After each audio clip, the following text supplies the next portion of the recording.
Hare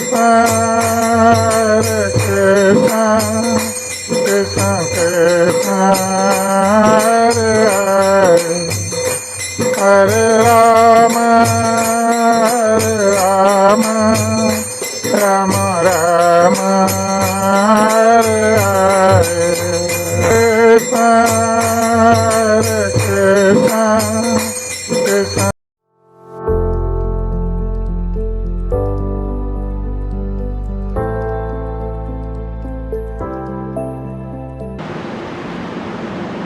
आज यहाँ पर उपस्थित भक्त सज्जन वृंद और मातृवृंद, हम कल चर्चा कर रहे थे कि किस प्रकार भगवान वामन देव ने बलि महाराज से त्रिपाद भूमि की याचना करते हुए उनका सर्वस्व अपहरण कर लिया था 2 पाद में, और तृतीय पाद रखने के लिए बलि महाराज के पास कोई स्थान नहीं था। इसलिए भगवान वामन देव ने बलि महाराज को वरुण पास में बांध दिया था, और अंत में बलि महाराज ने भगवान के तृतीय पग के लिए अपना मस्तक अर्पित किया था। तो उसके पश्चात ब्रह्मा जी ने भगवान वामन देव से प्रार्थना की थी कि हे प्रभु, जब आप कहते हैं कि आपको कोई भक्ति भाव से फल फूल जल आदि अर्पित करता है तो आप प्रसन्न होते हैं, उसको ग्रहण करते हैं और ऐसे व्यक्ति को आपका धाम प्रदान कर देते हैं। तो बलि महाराज ने तो आपके लिए अपना सर्वस्व प्रदान कर दिया है, इसलिए वो बंधन के योग्य नहीं। आप उनको बंधन मुक्त कर दीजिए। तो ब्रह्मा जी की प्रार्थना सुनकर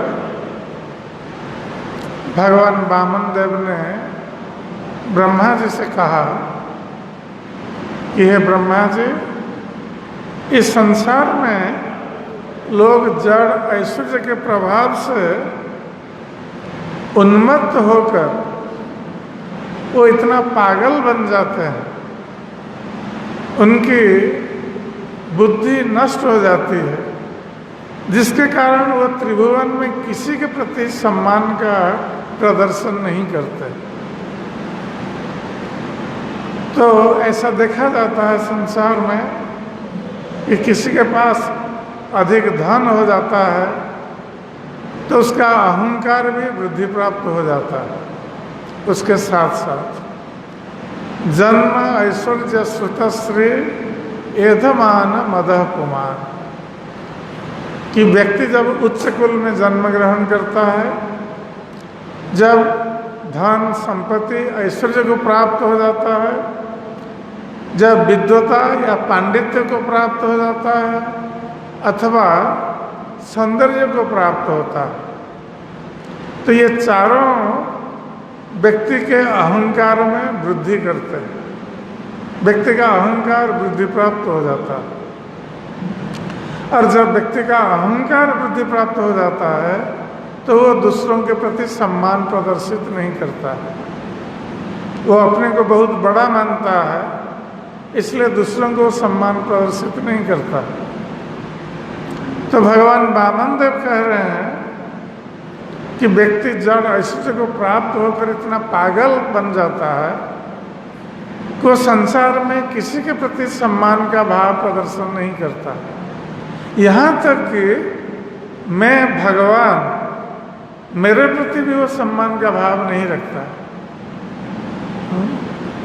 तो भगवान कहते हैं तो ऐसे व्यक्ति के लिए जो अहंकार में उन्मत्त हो जाता है,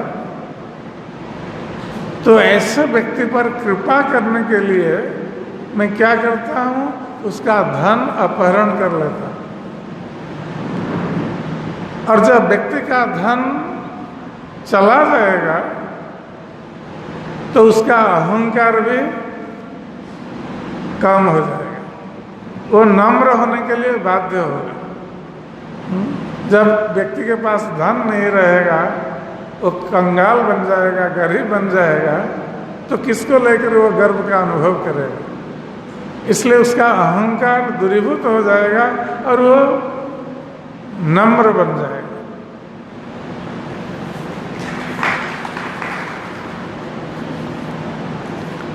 तो इसलिए जब मैं किसी व्यक्ति का धन अपहरण करता हूँ तो उसकी भलाई के लिए करता हूँ, जिससे कि वो नम्र बने और मेरा शरणागत बने। जन्म कर्म वयोरूप विदेश्वर्य धनादि भी। तो भगवान कहते हैं, भगवान वामन देव, कि जब मैं व्यक्ति का धन अपहरण कर लेता हूँ वो मेरी विशेष कृपा है उस व्यक्ति पर। और यदि कोई व्यक्ति उच्च कुल में जन्म हुआ है और बहुत अच्छा कर्म कर रहा है, वय और उसकी आयु भी बहुत अधिक है, बहुत वर्ष तक जीवित रहता है। कभी कभी लोगों में ये भी अहंकार हो जाता है कि हम इतने साल जीवित हैं, इतने साल के हो गए, 100 साल से ऊपर हो गया, तो व्यक्ति में अहंकार आ जाता है। तो भगवान वामन देव कहते हैं कि व्यक्ति अधिक काल के लिए जीवित रहना, उच्च कुल में जन्म ग्रहण करना और कोई बहुत बड़ा कर्म में प्रवृत्त होना, जिस कर्म को दूसरे लोग नहीं कर पाते हैं ऐसे कर्म करना, विद्या। और यदि व्यक्ति विद्या को प्राप्त होता है, ज्ञान को प्राप्त होता है, पांडित्य को प्राप्त होता है, रूप और अच्छा सौंदर्य को प्राप्त हो जाता है, बहुत सुंदर बन जाता है, धनादि भी और अधिक धन प्राप्त हो जाता है। ये सब प्राप्त होने पर भी यदि व्यक्ति यद्यस्य न भवेत् स्तंभ, यदि उसके मन में कोई गर्व या अहंकार नहीं आता है, ये सब होने पर भी उच्च कुल में जन्म, रूप, आयु, अच्छा कर्म, विद्या, ऐश्वर्य, धन, ये सब होते हुए भी यदि व्यक्ति के मन में गर्व या दंभ का अनुभव नहीं होता, व्यक्ति गर्व का अनुभव नहीं करता है, तो ऐसे व्यक्ति को सोचना चाहिए कि स्तत्रायं मदनुग्रह। तो ऐसे व्यक्ति पर मेरी कृपा अवश्य है। तो ये सब प्राप्त होने पर उसको दंभ, अहंकार होना चाहिए, किंतु यदि व्यक्ति नम्र बना रहता, ये सब प्राप्त होते हुए भी उसमें गर्व अहंकार नहीं आता है, तो ये समझना चाहिए कि उस व्यक्ति ने मेरी कृपा प्राप्त की। और यदि किसी के मन में अहंकार आ जाता है, इसका अर्थ वो मेरी कृपा प्राप्त उसको नहीं हुई और मैं कृपा करने के लिए उसका सब कुछ हरण कर लेता। ऐसा दानव दैत्यानाम अग्रणी कीर्तिवर्धन। तो अब वामन देव बलि महाराज के संबंध में बोलने जा रहा है। अब भगवान वामन देव बलि महाराज की प्रशंसा कर रहे हैं, क्योंकि उन्होंने बलि महाराज की बहुत बड़ी परीक्षा ली। भगवान वामनदेव उनका सर्वस्व अपहरण कर लिया, उनको वरुण पास में बांध दिया, फिर भी बलि महाराज अपनी भक्ति से, अपने धर्म से विचलित नहीं हुए। ये भगवान की बहुत बड़ी परीक्षा थी बलि महाराज की प्रति, और बलि महाराज उस परीक्षा में उत्तीर्ण हो गए। तो कभी कभी भगवान भक्तों की परीक्षा लेते हैं, कभी कभी क्या हर समय लेते हैं। वो भक्तों को ऐसी स्थिति में डालते हैं और वो देखना चाहते हैं कि उस स्थिति में उनका भक्त क्या करता है, कैसे व्यवहार करता है। तो यदि भक्त भक्ति से विच्युत नहीं हुआ तो भगवान ऐसे भक्त पर बहुत प्रसन्न हो जाते हैं। तो बलि महाराज की स्थिति ऐसी हुई, भगवान ने उनको हर तरह से विचलित करने का प्रयास किया। उनका धन अपहरण कर लिया, ऐश्वर्य ले लिया, और वरुण पास में बांध दिया, उनको अपमानित किया, और उनके गुरु के माध्यम से श्राप भी प्रदान करवाया। शुक्राचार्य ने श्राप दे दिया बलि महाराज को। ये सब कुछ भगवान ने किया।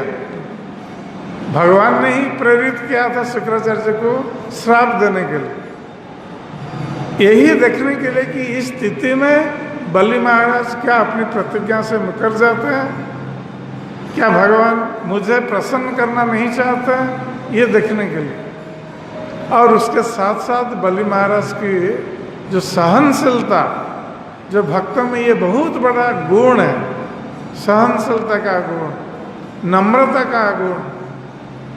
भगवान सारे संसार को बलि महाराज की सहनशीलता और नम्रता का प्रदर्शन करना चाह रहे थे इस लीला के माध्यम से। तो अब बलि महाराज जब उत्तीर्ण हो गए भगवान की परीक्षा में, तब स्वयं भगवान वामनदेव बलि महाराज की प्रशंसा कर रहे हैं। बलि महाराज की प्रशंसा करते हुए भगवान वामनदेव कह रहे हैं, ऐसा दानव दैत्यानम अग्रणी कीर्तिवर्धन। यह जो बलि महाराज हैं, ये समस्त दानव, समस्त दैत्यों में ये अग्रणी हैं। ये उनमें उनका अग्रणी है और मेरा परम भक्त है। इसलिए अग्रणी है कि वो मेरा परम भक्त है। और ये दानव कुल का ये कीर्तिवर्धन करता है। मेरा भक्त बलि महाराज ये असुर कुलों में जन्म लेकर भी मेरा भक्त बना है। जिस प्रकार प्रहलाद महाराज भगवान के परम भक्त हुए, 12 महाजनों में अन्यतम हुए। इनका जन्म असुर कुल में हुआ, और असुर कुल में भक्त बनना ये इतना सहज नहीं है। लोग अच्छे कुल में जन्म लेकर ब्राह्मण, क्षत्रिय, वैश्य, शूद्र कुल में जन्म लेकर भी भक्त नहीं बन पाता। किंतु बलि महाराज और प्रहलाद महाराज असुर कुल में जन्म लेकर वो भगवान के परम भक्त बने। कोई छोटा मोटा भक्त नहीं है, परम शुद्ध भक्त बने। और स्वयं भगवान अपने भक्त की प्रशंसा कर रहे हैं कि ये बलि असुर कुलों की कीर्ति का वर्धन कर रहा है, मेरी भक्ति करके, मुझे दान देकर। अजय शीत अजयान माया, और जो मेरी माया शक्ति है, जो अजय है, मेरी माया शक्ति को कोई जीत नहीं सकता, भगवान कह रहे। और भगवत गीता में भी भगवान वही बात कहते हैं, दैवी है सा गुणमयी मम माया दुरत्यया मांग एव जो प्रपद्यन्ते मायं एतं तरन्ति। तो भगवान कहते हैं कि मेरी जो माया शक्ति है उसको अतिक्रम करना, उसका पार करना बहुत कठिन है। उसको कोई पार नहीं कर सकता, अतिक्रम नहीं कर सकता। किंतु मांग एव जो प्रपद्यन्ते मायं एतं तरन्ति। जिसने मेरे चरणों में अपने को समर्पित कर दिया है, मेरी शरण में आया है, मेरा प्रपन्न बन गया है, वही मेरी माया शक्ति को जीत सकता है। अन्यथा कोई मेरी माया शक्ति को जीत नहीं सकता। मांग एव जो प्रपद्यन्ते मायं एतं तरन्ति। तो भगवान वामन देव भी वही बात कह रहे हैं। कहते हैं अजय शीत अजयं माया। जो मेरी जो अजय माया है, जिसको जीत पाना अत्यंत कठिन है, इस बलि महाराज ने मेरी माया शक्ति का अतिक्रमण कर दिया, वो जीत गए। हमने इतनी माया डाला इनके ऊपर, इनकी परीक्षा लेने के लिए, फिर भी वो अपने मार्ग से विचलित नहीं हुए। छिदन्नपि ना मुह्यते। यद्यपि मैंने इनका सर्वस्व अपहरण कर लिया, समस्त ऐश्वर्य, धन, संपत्ति सब कुछ अपहरण कर लिया, ये इंद्रपद पर बैठे थे स्वर्ग में, सब कुछ हमने ले लिया, फिर भी बलि महाराज मोहित नहीं हुए। मेरी माया शक्ति के द्वारा मोहित नहीं हुए। वो अपने पद पर डटे रहे, भक्ति के पद पर, शरणागत भक्त के पद पर वो डटे रहे, वो विच्युत नहीं हुए। स्वयं भगवान वामन देव अपने भक्त बलि महाराज की प्रशंसा करके ऐसा कहते हैं। और पुनः कहते हैं गुरुणा भर्त्सित। इस बलि महाराज ने अपने गुरु द्वारा भर्त्सित हुए हैं, क्योंकि गुरु की आज्ञा का इन्होंने अवज्ञा की, गुरु की आज्ञा का पालन नहीं किया। इनके गुरु बोल रहे थे मुझे दान नहीं देने के लिए, किंतु गुरु की आज्ञा की अवज्ञा करके उन्होंने मुझे दान दिया, त्रिपाद को। इससे उनके गुरु ने उनको श्राप भी दे दिया, इस समस्त ऐश्वर्य से भ्रष्ट हो जाएंगे, फिर भी वो विचलित नहीं हुए। श्राप प्राप्त होकर भी उन्होंने मुझे त्रिपाद भूमि देने की प्रतिज्ञा की। सप्तो जहो सत्यं न सुब्रत। गुरुणा भर्त्सित सप्तो जहो सत्यं न सुब्रत। यद्यपि अपने गुरु के द्वारा वो भर्त्सित हुए हैं और अभिशप्त हुए हैं, फिर भी अपने सत्य मार्ग से वो विचलित नहीं हुए। यही भक्त का लक्षण है। चाहे कोई विपरीत स्थिति भी उत्पन्न हो जाती है, फिर भी भक्त सत्य मार्ग से विचलित नहीं होता। यही भक्त की परीक्षा भी है। तो बलि महाराज इस परीक्षा में उत्तीर्ण हो गए, वो सत्य पथ से विचलित नहीं हुए। ज्ञाति भी इससे परित्यक्त जातनांग अनुयापिता। और इस बलि महाराज ने अपने ज्ञाति जनों, असुर जनों के द्वारा परित्यक्त हो गए। ये जानबूझकर मैं आया हूँ असुरों के शत्रु उनका काम करने के लिए, और यह जानकर भी बलि महाराज ने ये दान दिया। इसलिए असुर लोगों को अच्छा नहीं लगा इस बार कि बलि महाराज त्रिपाद भूमि देने के लिए उन्होंने जानबूझकर प्रतिज्ञा की। असुरों को ये बात अच्छी नहीं लगी। इसलिए भगवान कह रहे हैं कि अपने ज्ञाति कुटुंब असुरों के द्वारा ये परित्यक्त हो गए, फिर भी उन्होंने इसकी खातिर नहीं की। जातनांग अनुयापिता, और मैंने इनको दंड भी दिया। इन्होंने मुझे प्रतिज्ञा की दान देने के लिए, और उन्होंने त्रिपाद भूमि प्रदान कर भी दिया, फिर भी हमने इनको दंड भी दिया। वरुण पास में बांध रखा था, तो वरुण पास में बंद कर वो कष्ट सहन करते रहे, फिर भी मेरी भक्ति से विचलित नहीं हुए। तो हमने कई तरह से इनकी परीक्षा ली, बलि महाराज को विचलित करने के लिए और देखने के लिए कि वो क्या कर रहे हैं, किंतु वो विचलित नहीं हुए। छलेरुक्त मया धर्म नायं त्यजति सत्यवान। और वामन देव कह रहे हैं कि हमने बलि महाराज के सामने छल धर्म का वर्णन किया। हमने धर्म के नाम पर छल किया है इनके साथ। हम तो ब्राह्मण बालक बनकर आए और उनको दिखाया था मेरे छोटे छोटे चरण कि हम इसके नाप से, इसके माप से आपसे भूमि ग्रहण करेंगे। और जब हमने भूमि ग्रहण किया, क्या किया, अपने को विस्तार किया। छोटे छोटे पग से हमने भूमि नहीं ली। तो ये बहुत बड़ा छल हमने किया है बलि महाराज के साथ।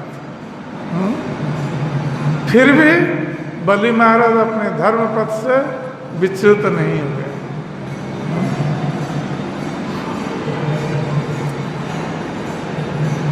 ये समय प्रापित स्थानम दुष्प्रापं अमरैरपि।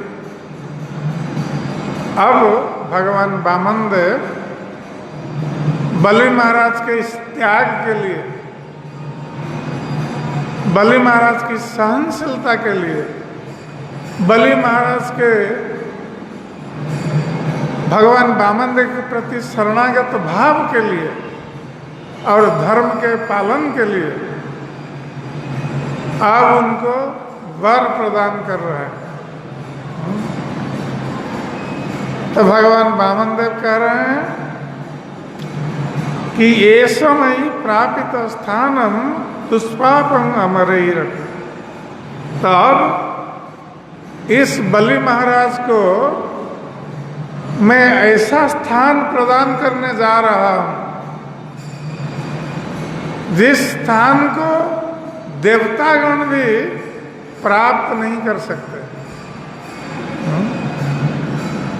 ये देवताओं के लिए भी जो स्थान दुर्लभ है, ऐसा स्थान अब मैं मेरा भक्त बलि महाराज को प्रदान करने जा रहा हूं। सावर्ण अंत अस्यायं भवित इंद्र मदाश्रय। अब बलि महाराज जो अभी इंद्र पद पर बैठे थे, ये त्रिलोक के अधीश्वर बने थे, अब हमने छल से इनसे त्रिपाद भूमि लेने के बहाने इनका सर्वस्व अपहरण कर लिया, इनको इंद्र पद से विच्युत कर दिया है। अब यही बलि महाराज अगले मनवंतर में, अब वैवस्वत मनवंतर चल रहा है, ब्रह्मा के एक दिन में 14 मनु शासन करते हैं। तो अब 7वां मनु का शासन काल चल रहा है, वैवस्वत मनवंतर। इसके बाद का जो मनवंतर आएगा वो है सावर्णी मनवंतर। तो भगवान वामन देव कह रहे हैं कि अगले मनवंतर में, सावर्णी मनवंतर में, ये बलि महाराज स्वर्ग के इंद्र होंगे। जिस इंद्र पद से हमने विच्युत किया है इनको, अब अगले मनवंतर में उनको वो पद प्राप्त होगा। और मदाश्रय, तो भगवान वामन देव ये भी कह रहे हैं कि बलि महाराज असुर जाति में उनका जन्म हुआ है। इनको जब इंद्र पद मिल जाएगा तो देवता लोग थोड़े ही सहन करेंगे कि एक असुर बलि महाराज आकर इंद्र पद प्राप्त कर लिए, स्वर्ग का अधीश्वर बन गए, तो देवता लोग इनके पीछे पड़ जाएंगे इनको कैसे स्वर्ग से च्युत करने के लिए।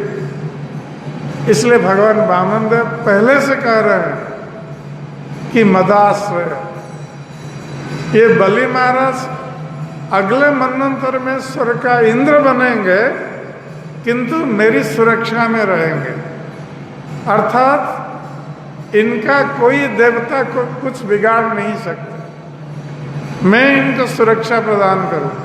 बलि महाराज ये मेरी सुरक्षा में इंद्र पद पर बने रहेंगे एक मनवंतर तक, सावर्णी मनवंतर तक। पुनः कहते हैं कि इसके बाद और क्या वरदान देते हैं भगवान। तो बलि महाराज ने जो त्याग स्वीकार किया है, अपना ऐश्वर्य त्याग दिया है, भगवान को दान में दे दिया है, उसके बदले भगवान उनको दरिद्र नहीं बना रहे हैं। जैसे शुक्राचार्य ने कहा था कि मूर्ख तुम दे देगा सब दान में, ये भगवान विष्णु आए हैं देवताओं का कार्य करने के लिए, तुम दरिद्र बन जाएगा। भगवान को दान देकर कोई दरिद्र नहीं बनता। कभी कभी लोग सोचते हैं कि भगवान के लिए मैं इतना दान दे दूं तो मेरे भोग से इतना कम हो जाएगा और मेरा धन चला जाएगा तो मैं क्या भोग करूंगा। किंतु लोग नहीं जानते हैं कि भगवान लक्ष्मीपति है, उनको किसी से दान की आवश्यकता नहीं है, किंतु हम दान देते हैं भगवान की सेवा के लिए, अपने लाभ के लिए, अपने मंगल के लिए। और जो भगवान के लिए दान देता है उसके धन में वृद्धि होती है, वो कम नहीं होता है। जैसे हम देखेंगे बलि महाराज के साथ क्या हुआ, भगवान ने उनका सर्वस्व अपहरण कर लिया। क्या बलि महाराज दरिद्र बन गए? नहीं बने। भगवान ने इतना ऐश्वर्य प्रदान किया बलि महाराज को, जो देवताओं को भी ऐसा ऐश्वर्य प्राप्त नहीं। देवता लोग भी ईर्ष्या करने लगे बलि महाराज के ऐश्वर्य को देखकर। अब भगवान कह रहे हैं तावत सुतल मध्यास्थम विश्वकर्मा विनिर्मितम। तो अगले मनवंतर में बलि महाराज स्वर्ग का इंद्र बनेंगे, किंतु तब तक कहाँ रहेंगे? भगवान कह रहे हैं हमने तो इनसे सब कुछ ले लिया है, तब तक कहाँ रहेंगे? तो कह रहे हैं कि अब बलि महाराज सुतल लोक में जाएंगे। इस पृथ्वी के नीचे 7 लोक हैं, अतल, वितल, सुतल, धरातल, महातल, रसातल, पाताल। तो ये जो 7 लोक में, इसमें तीसरा लोक है सुतल लोक। तो भगवान वामन देव कह रहे हैं कि बलि महाराज अब सुतल लोक में निवास करेंगे, जो विश्वकर्मा विनिर्मितम, मेरे आदेश से विश्वकर्मा ने ये लोक बनाया है बलि महाराज के लिए। भगवान कह रहे हैं कि इसको ऐसा बनाया है बलि महाराज के लिए, जदाधयो व्याधयश्च क्लमस्तंद्रा पराभव। तो इस सुतल लोक में जहां विश्वकर्मा ने बनाया है इस सुतल लोक को बलि महाराज के लिए, ऐसी व्यवस्था की है विश्वकर्मा ने कि सुतल लोक में न आदि न व्याधि, वहां किसी प्रकार की चिंता बलि महाराज की नहीं रहेगी। और बलि महाराज के साथ जो लोग भी सुतल लोक में निवास करेंगे, किसी की भी कोई चिंता नहीं रहेगी। कोई व्याधि नहीं रहेगी, कोई बीमारियां नहीं होगी किसी को इस सुतल लोक में। जिस प्रकार स्वर्ग में सुख सुविधाएं प्राप्त हैं, स्वर्ग से भी बढ़कर सुख सुविधाएं इस सुतल लोक में बलि महाराज को प्राप्त हो। तो भगवान कह रहे हैं कि वहां कोई आदि व्याधि नहीं रहेगी, कोई चिंता या कोई बीमारियां नहीं रहेगी। क्लमस तंद्रा, कोई क्लांति, कोई थकान भी नहीं रहेगी वहां। जैसे हम इस पृथ्वी लोक में काम करते हैं, कुछ परिश्रम करते हैं, थक जाते हैं, तो भगवान कहते हैं कि सुतल लोक में जिसको बनाया है विश्वकर्मा ने, वहां कोई क्लांति या थकान नहीं रहेगी। तंद्रा, कोई आलस्य नहीं रहेगा। और पराभव, वहां किसी के द्वारा बलि महाराज पराजित नहीं होंगे। सुतल लोक, कोई कहेगा कि कोई जाकर आक्रमण कर दे बलि महाराज पर सुतल लोक में, तो भगवान पहले से बता देते हैं कि बलि महाराज को सुतल लोक में कोई पराजित नहीं कर सकता। यहाँ तक कि स्वर्ग का राजा इंद्र भी आए, फिर भी वो बलि महाराज को पराजित नहीं कर सकते। नोपसर्गा, और इस सुतल लोक में किसी प्रकार का उपद्रव नहीं होगा। इस भौतिक संसार में तरह तरह के उपद्रव होते हैं, किंतु सुतल लोक में किसी प्रकार का उपद्रव नहीं होगा। ये कैसे होगा? ना निवसतं संभवन्ति ममेक्षया, कि सुतल लोक में ये सब संभव होगा इसलिए क्योंकि सुतल लोक में जो निवास करेंगे बलि महाराज, वो सदा सर्वदा मेरा दर्शन करेंगे। भगवान ये वरदान दे रहे हैं कि सुतल लोक में रहते हुए बलि महाराज सदा सर्वदा जब चाहें वो भगवान का दर्शन कर सकें। ऐसा वरदान कितने लोगों को प्राप्त है? जब चाहे भगवान का दर्शन हो जाए। तो भगवान के लिए ये त्रिपाद भूमि देने की प्रतिज्ञा की बलि महाराज ने। भगवान ने ऐसा वरदान दे दिया बलि महाराज को, क्योंकि इंद्र से भी बढ़कर ऐश्वर्य प्राप्त होंगे और जब चाहे भगवान का दर्शन कर सकें। पुनः कहते हैं, इंद्र से न महाराज जाहि भो इंद्रंग भद्रंग स्तुते। तो भगवान वामन देव बलि महाराज से कह रहे हैं कि हे इंद्रसेन, बलि महाराज आप सुतल लोक में जाइए, वहां पर आपका सब मंगल ही होगा। सुतलं स्वर्ग भी प्रार्थ्यम ज्ञाति भी परिवारिता। और आप अकेले मत जाइए उधर, अपनी ज्ञाति परिवार सारे असुरों को लेके जाइए।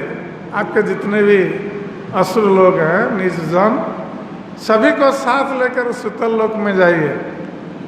और आप जिस सुतल लोक में जा रहे हैं, ये स्वर्गीय भी प्रार्थ्यम, ये देवता लोग जो स्वर्ग में रहते हैं, ये देवता लोग भी सुतल लोक की कामना करते हैं। आप जिस लोक में जा रहे हैं, ये इंद्र आदि देवतागण भी इस लोक की कामना करते हैं, क्योंकि स्वर्ग से भी बढ़कर ऐश्वर्य सुतल लोक में प्राप्त है। पुनः भगवान कह रहे हैं, देखिए कितना वरदान दे रहे हैं बलि महाराज के लिए। जैसे भगवान ने अपनी पिटारी खोल दी वरदान देने का, क्योंकि वो भरत सब है, भरत राज है। वर देने में भगवान को श्रेष्ठ बताया गया। बहुत उदार है भगवान, तो बलि महाराज को वर देते ही जा रहे हैं। बलि महाराज कुछ नहीं मांग रहे हैं, बलि महाराज ने कुछ मांगा नहीं किंतु भगवान अपनी ओर से वरदान देते जा रहे हैं। तो क्या पुनः कह रहे हैं,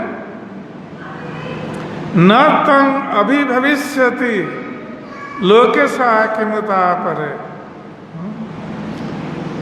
तो उस सुतल लोक में जितने भी लोकपाल गण हैं, कोई भी सुतल लोक पर आक्रमण करेगा तो आप पर विजय प्राप्त नहीं कर पाएंगे। कोई भी लोकपाल,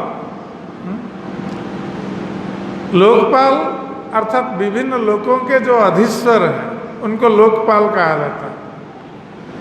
तो संसार में जैसे हमारे इस ब्रह्मांड में 14 लोक हैं, हर लोक के लोकपाल होते हैं, सारी दिशाओं के दिक्पाल होते हैं। तो भगवान कह रहे हैं कि कोई भी लोकपाल सुतल लोक पर आक्रमण करेगा वो आप पर विजय प्राप्त नहीं कर पाएगा। तो फिर अन्यों की बात क्या कहा जाए, अन्य कोई आक्रमण करेगा तो क्या कहा जाए। न तत्शासन अतिगान दैतं चक्र में सुदयिष्यति। और यदि कोई असुर जो तुम्हारे साथ रहेंगे सुतल लोक में, तुम्हारे शासन की अवज्ञा करेंगे, तुम्हारे आदेश की अवमानना करेंगे, कोई दैत्य, भगवान वामनदेव कह रहे हैं बलि महाराज, तुम्हारे आदेश की कोई दैत्य अवमानना करेगा तो क्या होगा, मैं अपने चक्र से उस दैत्य का वध कर दूंगा। तुम्हें वध करने की आवश्यकता नहीं है उस दैत्य का, मैं अपने सुदर्शन चक्र से उस दैत्य का वध कर दूंगा। इसका अर्थ है कि भगवान सुतल लोक की रक्षा कर रहे हैं बलि महाराज के लिए।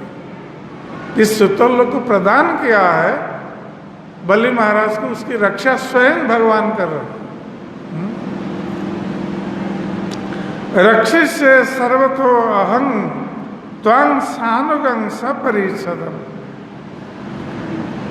सदा सन्निहितं वीर तत्र मां रक्षते भवान्। तो भगवान वामनदेव कह रहे हैं कि हे बलि, मैं तुम्हें हर तरह से तुम्हारी रक्षा करूंगा, तुम चिंता मत करो, हर तरह से तुम्हारी रक्षा करूंगा। और केवल तुम्हें नहीं, सानुगम, तुम्हारे जो अनुचर गण हैं और तुम्हारे जो पारिवारिक जन हैं, अनुचर हैं, मैं सभी की रक्षा स्वयं करूंगा। और तुम्हारे जो उपकरण हैं, जो वस्तु तुम्हारे पास है, सभी की रक्षा मैं करूंगा। सदा सन्निहितं वीरम, हे वीर बलि महाराज, मैं सदा उस सुतल लोक में निवास करूंगा, भगवान कह रहे हैं। तो भगवान जो वैकुंठ में निवास करते हैं, अब बलि महाराज को वरदान दे रहे हैं कि ये सुतल लोक में सदा सर्वदा निवास करेंगे।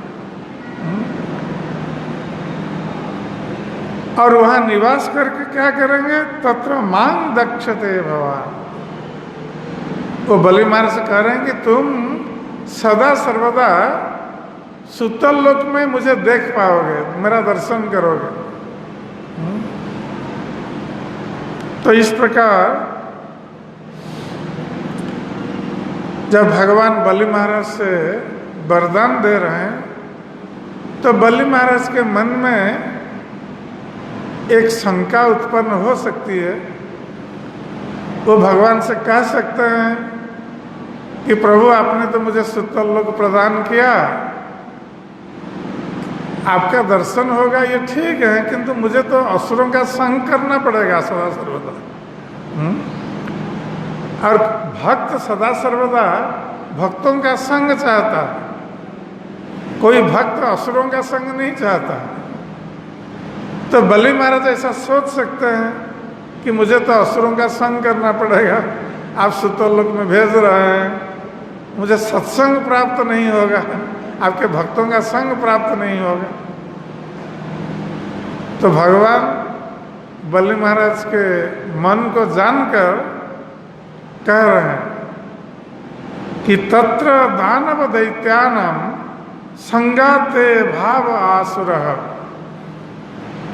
दृष्टा मदनुभावं वै सद्य कुंठो विनक्ष्यति।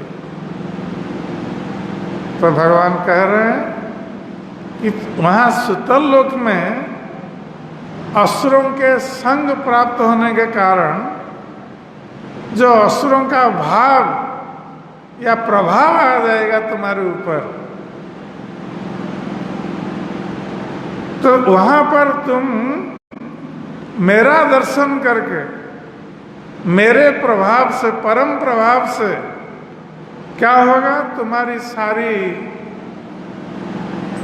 कुंठाएं या आसुरिक भाव ये विनक्ष्यति, ये नष्ट हो जाएगा। कोई आसुरिक भाव तुम में नहीं रहेगा असुरों का संग करने पर भी, क्योंकि तुम वहाँ मेरा दर्शन करोगे और मेरे प्रभाव से तुम्हारा ये सब आसुरिक भाव नष्ट हो जाएगा।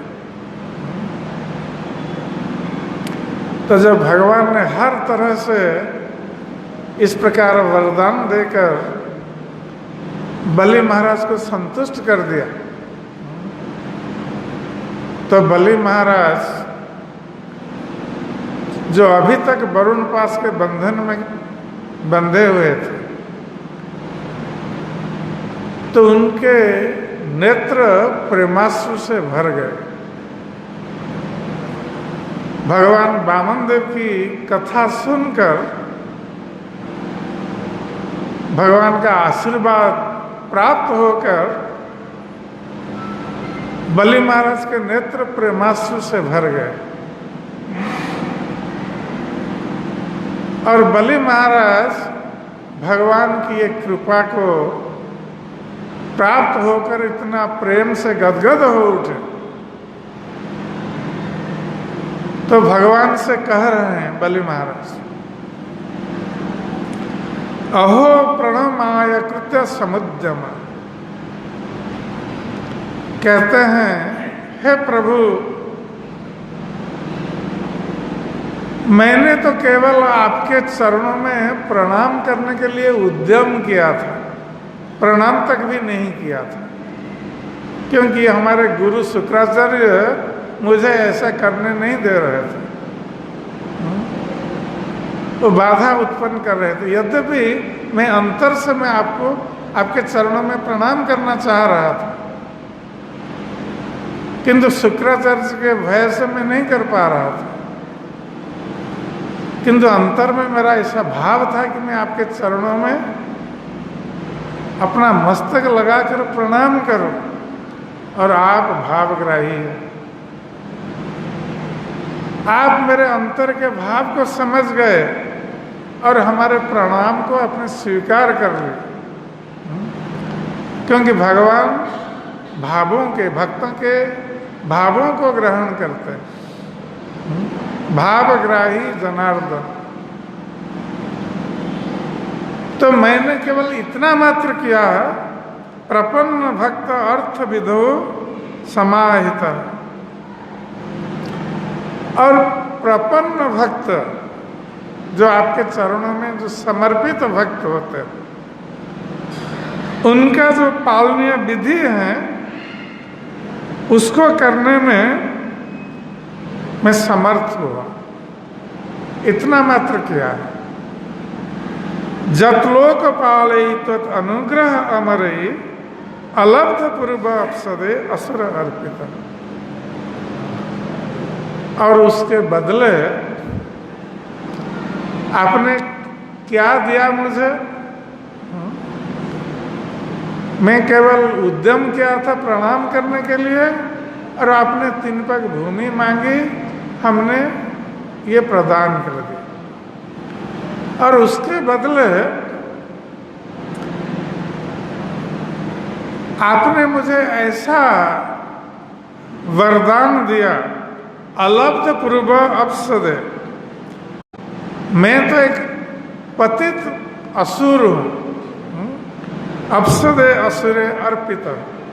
मैं एक पतित असुर हूँ, किंतु फिर भी आपने इस पतित असुर को अलब्ध पूर्वक, दूसरों ने जिस वरदान को कभी प्राप्त नहीं किया था, लोकपालगण और अमरगण, देवतागण, इन लोगों ने भी ये वरदान को या इस कृपा को उन्होंने प्राप्त नहीं किया। जिस कृपा को आज मैंने प्राप्त की, यद्यपि मैं अत्यंत पतित असुर हूँ, फिर भी आपने मुझ पर ऐसी कृपा की जिस कृपा को देवतागण और लोकपालगण भी प्राप्त होने में समर्थ नहीं हुए। यह आपकी बहुत बड़ी महानता है।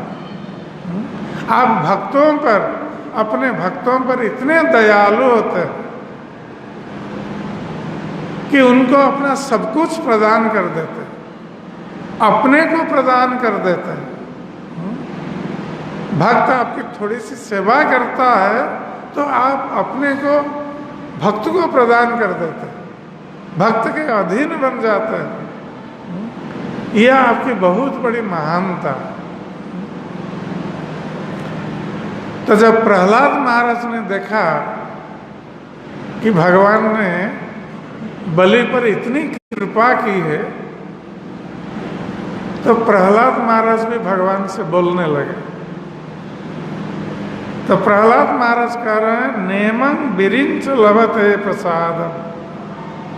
और ब्रह्मा जी वहीं खड़े थे।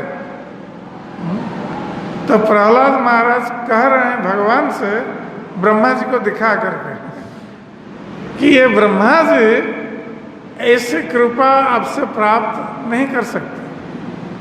जो कृपा आज बलि महाराज को आप प्रदान कर रहे हैं, ऐसी कृपा ब्रह्मा जी को भी प्राप्त नहीं है। न श्री, और केवल ब्रह्मा जी नहीं, यहाँ तक कि लक्ष्मी देवी को भी ऐसी कृपा प्राप्त नहीं है। और केवल लक्ष्मी देवी भी नहीं, न सर्वः, यहाँ तक कि शिवजी भी इस प्रकार की कृपा को प्राप्त नहीं हुए, जिस प्रकार की कृपा अपने बलि पर प्रदान की, बलि को प्रदान की। तो फिर जब स्वयं लक्ष्मी देवी, शिवजी और ब्रह्मा जी जिस कृपा को प्राप्त नहीं हुए हैं, फिर दूसरों की बात क्या कहा जाए। यन्नो असुराना असि दुर्गपालो विश्वाभिबंधई अभिबंधितांगे। यद्यपि आपके चरणों की वंदना सारे दिक्पालगण करते हैं, यहाँ तक कि देवताओं में श्रेष्ठ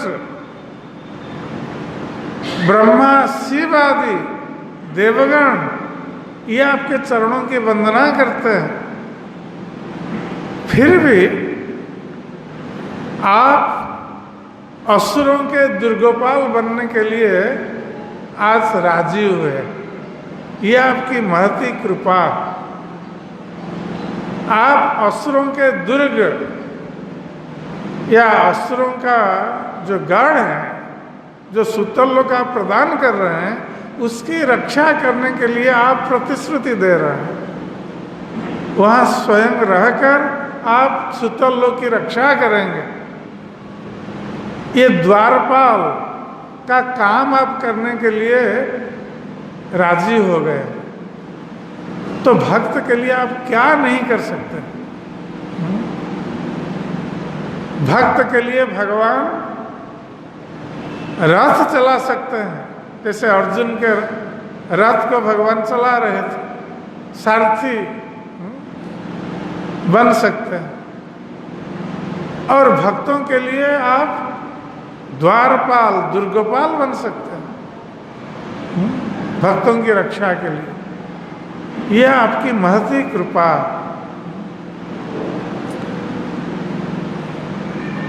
जत्पाद पद्म मकरंद निषेवणेन ब्रह्मादय शरणद अश्रुवति विभूति।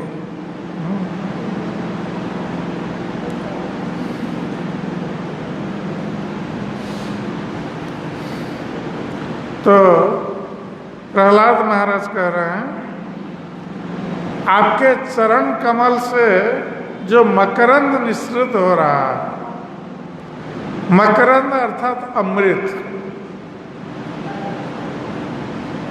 तो आपके चरण रूपी कमल से जो अमृत निसृत हो रहा है, तो उस अमृत का पान करते हुए ब्रह्मादय, तो ब्रह्मा आदि ये अनंत विभूति का भोग कर रहे हैं। ब्रह्मा जी सत्यलोक में है, सत्यलोक का जो ऐश्वर्य है ब्रह्मा जी भोग कर रहे हैं। ये केवल आपके चरण कमलों के अमृत के पान के प्रभाव से। कस्माद वयं कुश्रुतय खलजोनयस्त, तो कहाँ ब्रह्मा जी हैं जो आपके चरण में प्रपन्न हैं, आपके चरण कमल का मकरंद पान कर रहे हैं, और कहाँ हम हैं जो हम असुर कुल में जन्म हुए हैं, हमारी आसुरी की प्रवृत्ति है, हम चोर दुष्ट व्यक्तियों के तरह हैं, फिर भी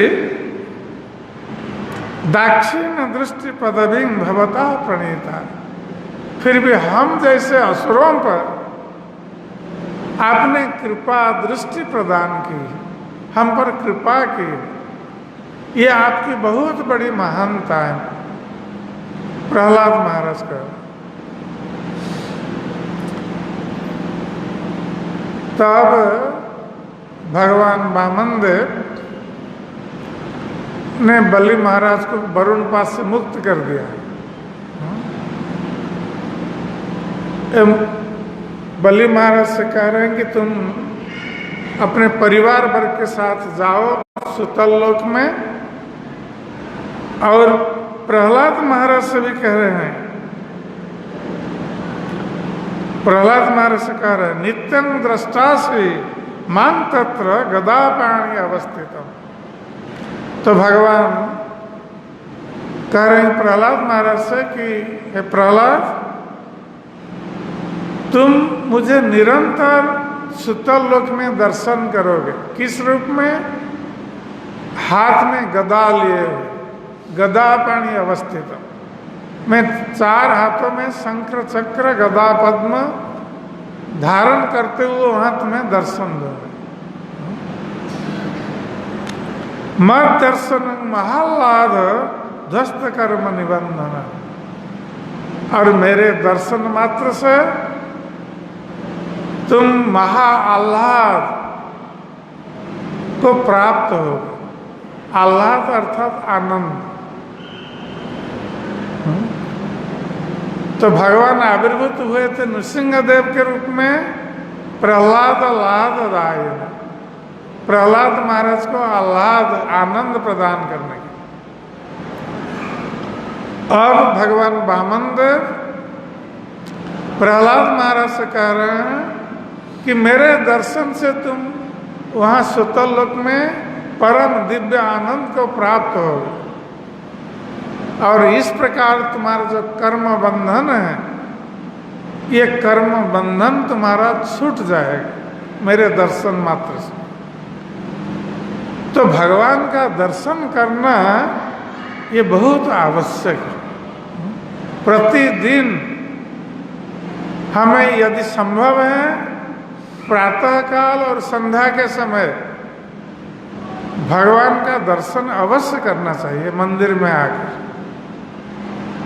और यदि संभव नहीं है संध्या के समय, कम से कम प्रातः समय तो करना ही चाहिए। तो इससे व्यक्ति का भव बंधन नष्ट हो जाता है। भगवान हमारे भव बंधन को छिन्न कर देते हैं और इस संसार से मुक्ति दिलाकर अपने धाम वैकुंठ धाम को प्रदान करते हैं। तो भगवान प्रहलाद महाराज को ये आशीर्वाद दे रहे हैं कि तुम मेरा दर्शन सदा सर्वदा कर सकोगे और तुम्हारा भवबंधन छिन्न हो जाएगा, कर्म बंधन छिन्न हो जाएगा। क्योंकि संसार में व्यक्ति जब जन्म ग्रहण करता है तो वह तरह तरह के कर्म में प्रवृत्त होता है। कभी वो पुण्य कर्म करता है, कभी वो पाप कर्म करता है और उन कर्मों का फल वो भोग करने के लिए बाध्य है। कर्म का फल भोग करने के लिए उसको और जन्म लेना पड़ता है। तो इस प्रकार बार बार उसको भौतिक संसार में जन्म लेना पड़ता है कर्म फल भोग करने के लिए। और वो कर्म फल भोग करने के माध्यम से व्यक्ति संसार का कष्ट या दुख भोग करता रहता है हर जन्म में। कभी कभी लोग कहते हैं कि इतना कष्ट है, मैं सहन नहीं कर सकता, हमारी मृत्यु हो जाएगी तो इस कष्ट से हम मुक्त हो जाएंगे।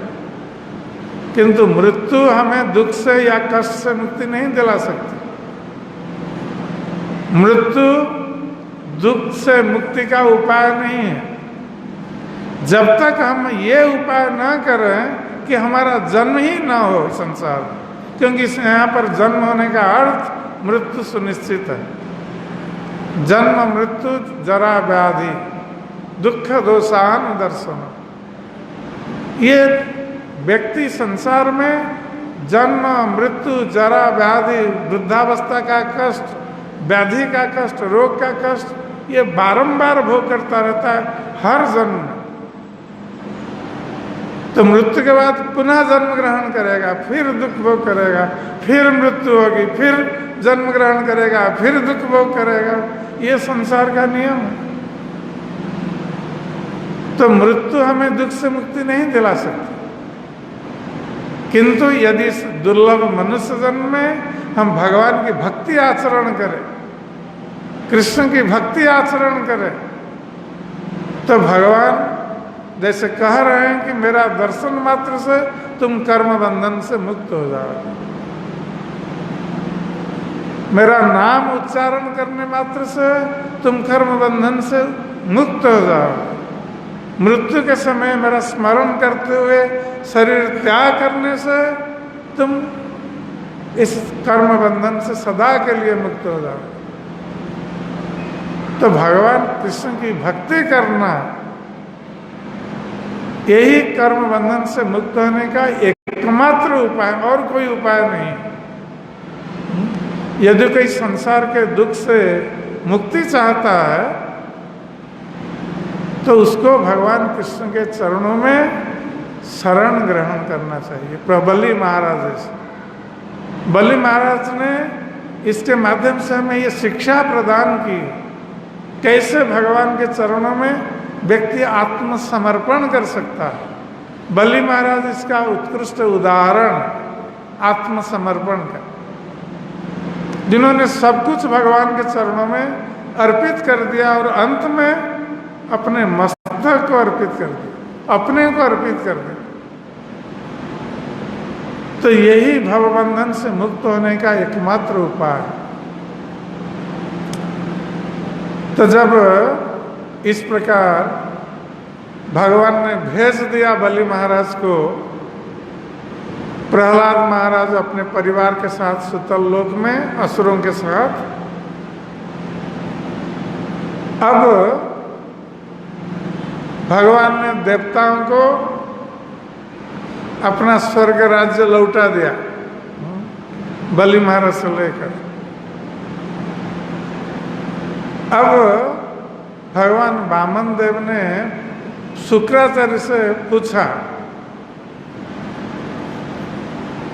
उन्होंने कहा कि शुक्राचार्य जी ये बलि महाराज जो यज्ञ कर रहे थे अश्वमेध यज्ञ, उसके पूर्ण होने में कहीं कहीं त्रुटि रही होगी, तो आप मुझे ये बताइए कि वो त्रुटि कैसे पूर्ण होगी, उसका संशोधन कैसे होगा। भगवान वामन देव ने शुक्राचार्य से पूछा,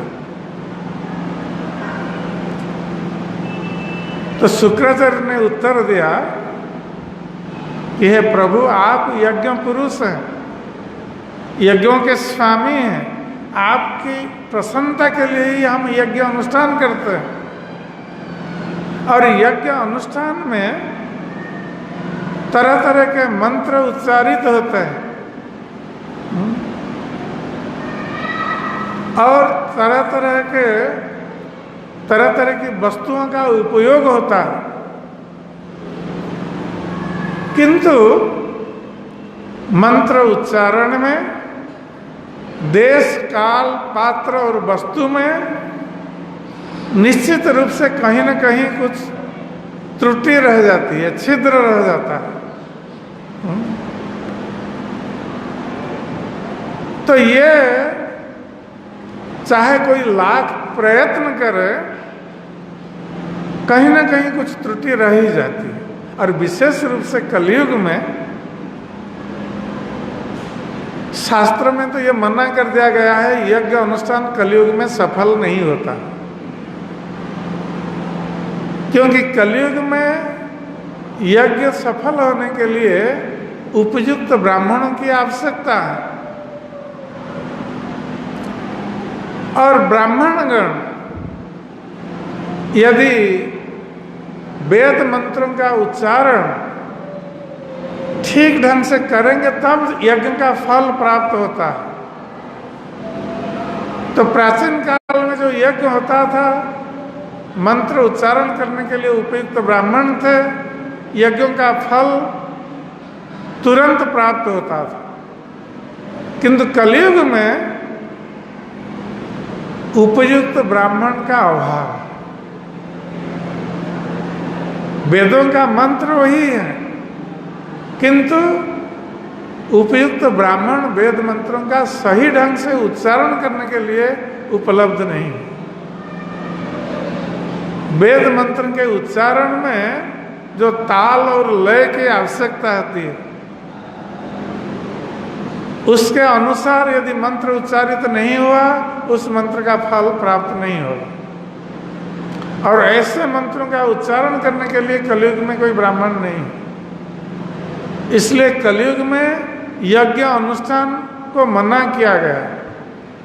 कलयुग में जो भी यज्ञ अनुष्ठान होंगे उसका फल प्राप्त नहीं होगा।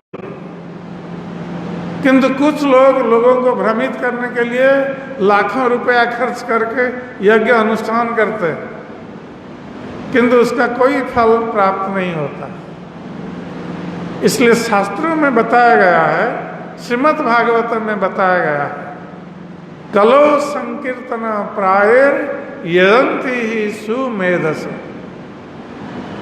तो कलियुग के लोग जो बुद्धिमान होते हैं, ये संकीर्तन यज्ञ के माध्यम से भगवान की पूजा करते हैं।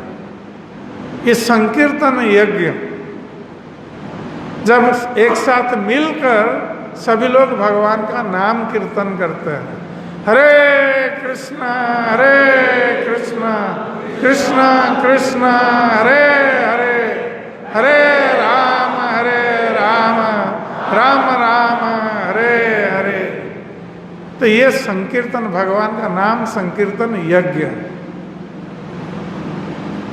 ये कलयुग के लिए यही यज्ञ बताया गया है कि भगवान का नाम कीर्तन करना और जप करना।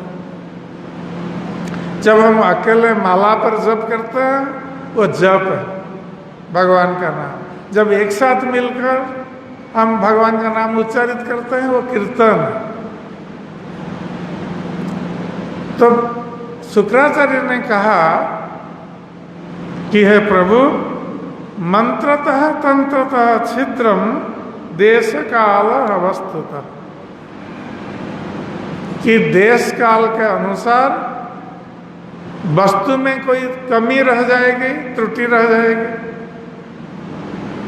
मंत्र उच्चारण में कहीं त्रुटि रह जाएगी, तंत्रतः कर्मकांड में कहीं त्रुटि रह जाएगी, ये स्वाभाविक है। किंतु इस त्रुटि को सुधारने का ये एकमात्र उपाय है, ये शुक्राचार्य बता रहे हैं। जिन शुक्राचार्य ने बलि महाराज से कहा था कि ये भगवान विष्णु आए हैं वामन के रूप में, उनको दान मत दो, वही शुक्राचार्य बता रहे हैं भगवान के सामने। भगवान ने जब पूछा शुक्राचार्य को कि ये त्रुटि का संशोधन कैसे होगा, अब वही शुक्राचार्य बता रहे हैं। भगवान कहते हैं ये जो सब त्रुटियां हैं, सर्वम करोति निच्छिद्र, ये सारी त्रुटियों का संशोधन हो जाएगा, छिद्र नहीं रहेगा, त्रुटि नहीं रहेगी। अनुसंकीर्तनं तव, हे प्रभु आपके नाम संकीर्तन के द्वारा ये सारे छिद्र, सारी त्रुटियों का संशोधन हो जाएगा। तो शुक्राचार्य स्वयं कह रहे हैं कि भगवान का नाम संकीर्तन ही सारे यज्ञ में जो त्रुटियां रही थी उसका संशोधन हो जाएगा नाम संकीर्तन के द्वारा।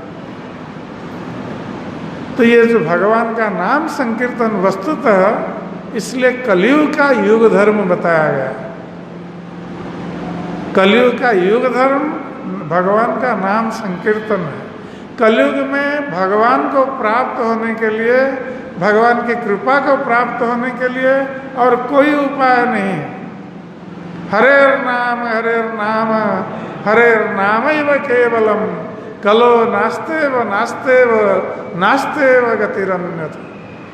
कलयुग में हरिनाम के अतिरिक्त दूसरा कोई उपाय नहीं, कोई उपाय नहीं, कोई उपाय नहीं। और स्वयं भगवान श्री कृष्ण कलयुग में इस युग धर्म नाम संकीर्तन का प्रवर्तन करने के लिए श्री चैतन्य महाप्रभु के रूप में अवतरित हुए।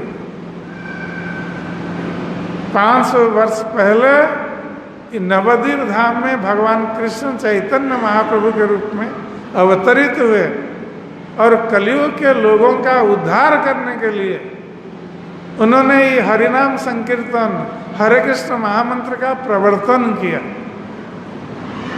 और उन्होंने इस हरे कृष्ण महामंत्र के प्रवर्तन के माध्यम से एक अभूतपूर्व वरदान भी दे दिया। जो कोई भी इस हरे कृष्ण महामंत्र का कीर्तन करता है, ये चैतन्य महाप्रभु का विशेष वरदान है, वो कृष्ण प्रेम को प्राप्त होगा। ये चैतन्य महाप्रभु का विशेष वरदान। तो चैतन्य महाप्रभु जब प्रचार कर रहे थे, उनके मुख से जो कोई भी हरे कृष्ण महामंत्र का श्रवण कर रहा था वो कृष्ण प्रेम में पागल हो जाता था। तो वही वरदान आज भी उपस्थित है। और चैतन्य महाप्रभु ने जो भविष्यवाणी की थी, पृथ्वी ते आछे जात नगरादि ग्राम सर्वत्र प्रचार है मरो नाम। चैतन्य महाप्रभु की ये भविष्यवाणी थी कि सारे पृथ्वी में जितने भी नगर आदि ग्राम है, सर्वत्र मेरे नाम का प्रचार होगा। तो वही चैतन्य महाप्रभु की भविष्यवाणी को अंतर्राष्ट्रीय श्री कृष्ण भावनामृत संघ के संस्थापक आचार्य श्रील A.C. भक्तिवेदांत स्वामी प्रभुपाद महाराज ने सार्थक किया है। 70 वर्ष की उम्र में वो इस हरिनाम के प्रचार के लिए, कृष्ण भक्ति के प्रचार के लिए वो अमेरिका गए थे। और वहीं से उन्होंने जो कृष्ण भक्ति का प्रचार प्रारंभ किया था, आज वो समग्र विश्व में सारे देशों में इस कृष्ण भक्ति का प्रचार, इस हरिनाम का प्रचार हो रहा है श्रील प्रभुपाद की कृपा से। और लाखों कोटि की संख्या में लोग इस हरे कृष्ण महामंत्र का कीर्तन कर रहे हैं और भगवान कृष्ण का भक्त बन रहे हैं। ये श्री चैतन्य महाप्रभु का और श्रील प्रभुपाद की बहुत बड़ी देन है इस कलयुग के लोगों के लिए। इसलिए हम वस्तुतः श्रील प्रभुपाद के चरणों में सदा सदा के लिए कृतज्ञ रह जाएंगे कि प्रभुपाद यदि इस हरिनाम का प्रवर्तन नहीं करते, कृष्ण भक्ति का प्रचार नहीं करते, हो सकता है कि हम आज कहाँ होते हमारा पता नहीं मिलता। ये प्रभुपाद की बहुत बड़ी कृपा है और हम लोगों को इस कृपा का लाभ उठाना चाहिए। प्रभुपाद महाराज जो चाहते थे कि संसार के सारे लोग भगवान कृष्ण के चरणों में शरण ग्रहण करें, उनका भक्त बने, उनकी भक्ति का आचरण करें और अपने मनुष्य जन्म को धन्य करें। ये प्रभुपाद की इच्छा थी और उनकी इच्छा के अनुरूप हमारे अंतर्राष्ट्रीय श्री कृष्ण भावनामृत संघ सारे विश्व में इस कृष्ण भक्ति का प्रचार कर रहा है और सारे विश्व में 600 से अधिक कृष्ण के मंदिर बने हुए हैं जहाँ लोग आकर कृष्ण भक्ति की शिक्षा प्राप्त करते हैं और अपने मनुष्य जन्म को धन्य करते हैं। इसलिए आप लोगों को अनुरोध है कि आप लोग सभी मंदिर में आइए, भगवान कृष्ण का दर्शन करिए, प्रतिदिन भगवान कृष्ण की भक्ति कैसे की जाती है इसकी शिक्षा प्राप्त करिए। आप गीता भागवत का पाठ करिए, माला पर भगवान का नाम जप करिए और कृष्ण की पूजा करिए, कृष्ण के उपदेशों को अपने जीवन में पालन करिए और अपने मनुष्य जन्म को धन्य कीजिए। तो आप लोगों को बहुत बहुत धन्यवाद है। आप लोग भगवान की कथा ध्यानपूर्वक श्रवण कर रहे हैं, तो यहीं हम भगवान की कथा को विश्राम देते हैं।